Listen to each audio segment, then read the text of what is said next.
How to use DoorDash Group Order. In order to use DoorDash Group Order, you need to follow these steps. First thing first, what you want to do is log into your DoorDash account. After you're logged into your DoorDash, what you need is you just need to choose a restaurant. So basically, I'm gonna go to my home page and then select a restaurant. And then you need to start a group order. On the restaurant page, tap on group order button. So let's see, I'm gonna go for this. And next, you wanna copy the unique link provided and send it to your friend, colleague, or family via text, email, or messaging app. Wait for the orders or wait for participant to add the items to the cart. Once everyone is done closing the group, close the group order and complete the checkout procedure for the entire order.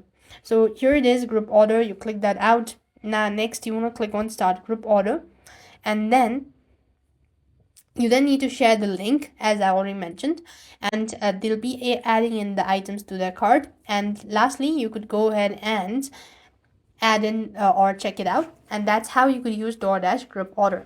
That's all. I hope the video was helpful. Make sure to like, share, and subscribe. Thank you for watching. See you in the next video.